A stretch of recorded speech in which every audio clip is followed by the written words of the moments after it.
পাহাড় ট্রেকিং আর গুলিয়াখালী সি বিচের সৌন্দর্য উপভোগ করতে করতে কখন যে আমাদের টাইম চলে গেছে আমরা সেটা খেয়ালই করি নাই। এরপর যে আমরা ঝর্ণার উদ্দেশ্যে বের হব এটাও আমাদের মাথা থেকে চলে গেছে যখন আমরা এই ভিউটাকে সামনে থেকে দেখি। সো হ্যালো এভরিওয়ান, আসসালামু আলাইকুম, কেমন আছো তোমরা সবাই? আলহামদুলিল্লাহ আমি অনেক ভালো আছি।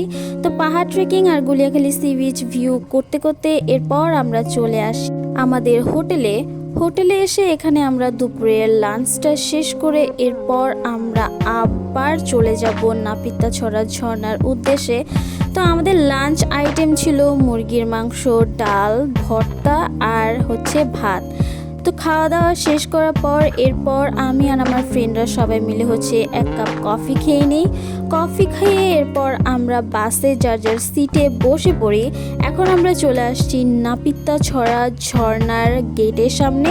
তো এখানে রাস্তা পার হতে হবে। তো আমার ফ্রেন্ডরা আগেই পার হয়ে গেছে, এরপর আমি পার হচ্ছি নাপিতাছড়া ঝর্ণা যাওয়ার উদ্দেশ্যে।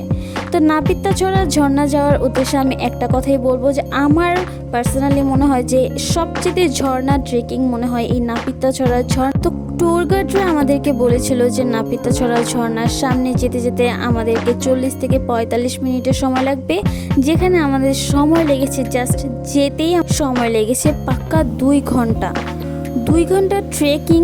এরপর আমরা নাপিতাছড়া ঝর্ণা দেখা মিলে এখানে দেখো যাওয়ার আগে ছোট ছোট অনেকগুলো নদী পার হয়ে যেতে হয়। এখানে যেখানকার ছেলেমেয়েরা আছে সবাই কাদা মাটি দিয়ে কি সুন্দর করে খেলা করছিল।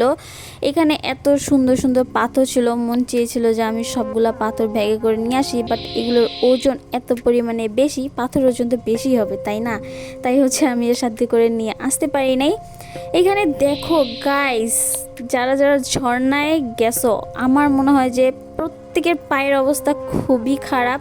আমি বাসায় আসার পর টের পেয়েছি যে আমার পায়ের অবস্থা খুবই খারাপ হয়ে গিয়েছিল। এখানে দেখো এখন তোমাদের সামনে নাপিতাছড়া ঝর্ণা। এত কষ্ট করে এত ট্রেকিং করে যে আসছি গাইস জাস্ট ঝর্ণাটা দেখার জন্য। আমরা তো মাঝপথে চেয়েছিলাম যে আমি আবার ব্যাক করব, আমার ফ্রেন্ডরা তো পুরোপুরি ব্যাগই করতে চেয়েছিল, বাট কিছু কিছু মানুষ বলছিল যে এত দূর এসো দেখবেন না ঝর্ণা। এরপর আমি ঝর্ণাটা দেখেই চলে আসি। এখানে এসে আমি একটু পিকস আর ভিডিও করছিলাম। জাস্ট ঝর্ণাটা দেখো গাইজ, এত পরিমাণে সুন্দর ছিল, এত পরিমাণে পানি ছিল যে বলার বাহিরে। উপর থেকে ঝর্ণার ভিউটা আরও বেশি পরিমাণে কিউট লাগে।